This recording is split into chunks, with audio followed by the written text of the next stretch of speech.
Hello, and today we are doing another voiceover hair video. Today's video is fading my hair.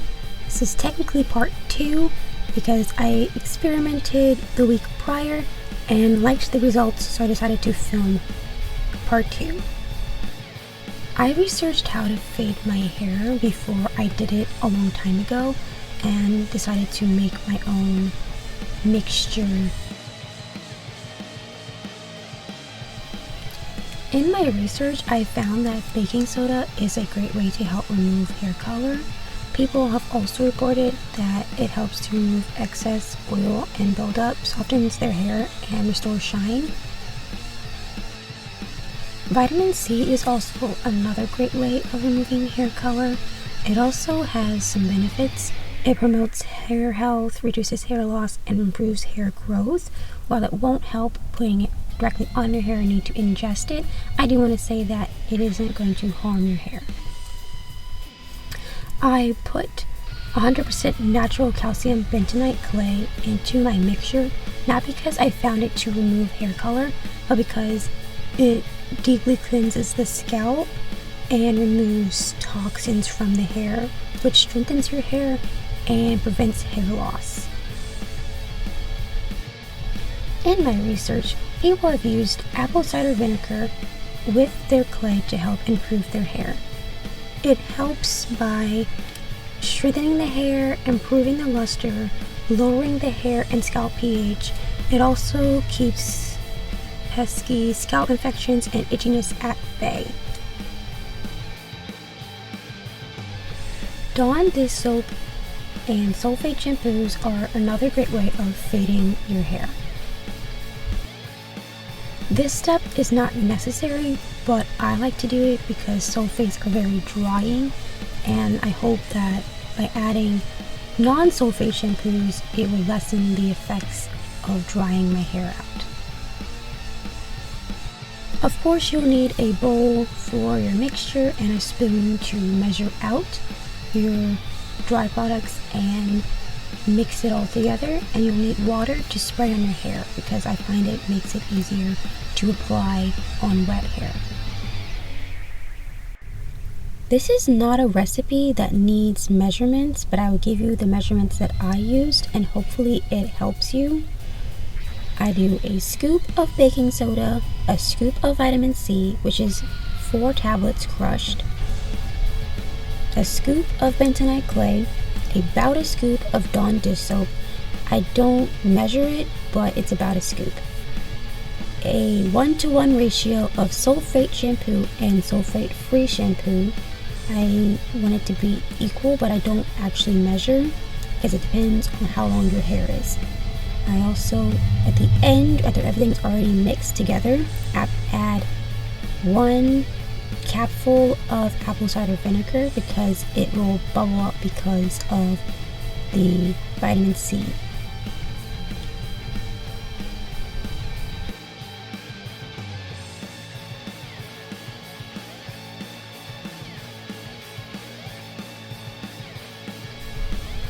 After mixing it all together, I section my hair.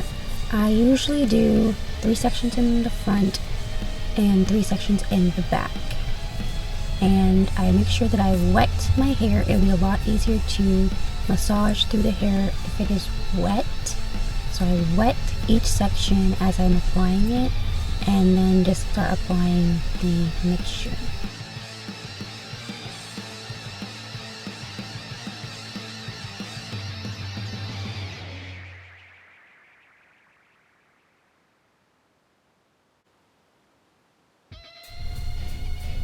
After about 2 to 3 weeks, typically I like to start fading my hair by washing it with sulfates. I don't want to do too much damage when trying to fade my hair, so I just use sulfate shampoo and just follow it up with a deep conditioner afterwards so that I can fade my hair as quickly as possible but not use more harsh chemicals on my hair.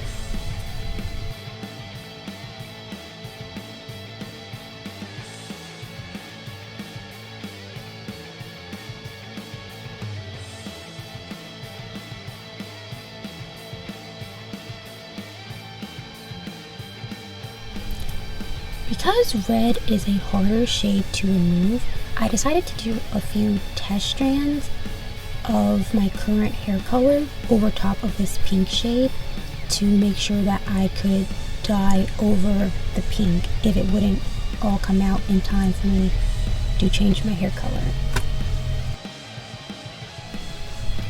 As of January 2022, my hair is gray. I did have some setbacks in dyeing my hair gray in December, but you will see that in my dyeing my hair gray video coming out later this month.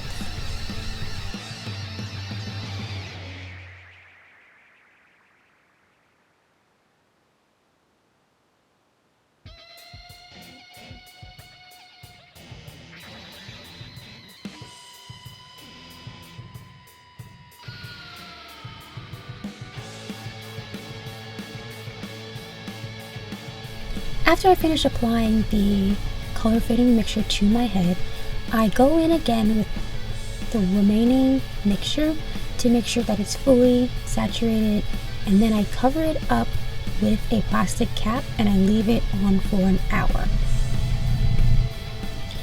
After rinsing this out and then washing my hair, I decided to do this procedure again. Because I like to schedule when I'm going to be bleaching and dyeing my hair, since I do it in one day, I decided to do more rounds than I normally do so that my hair will be a light shade of pink or blonde by the time I do my hair so that I'm ready for the next color.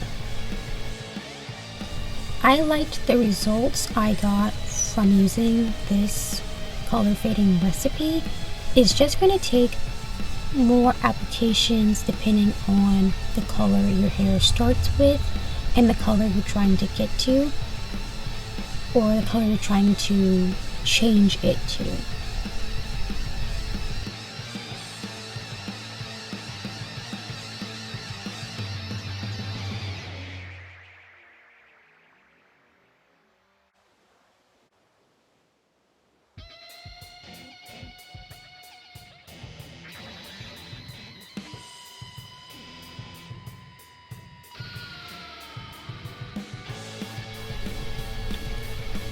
That's all for today's video. Thank you for watching me fade my red hair. In my next video, I will be doing a part 2. But I hope you enjoyed this video. If you did, don't forget to give this video a thumbs up if you would like.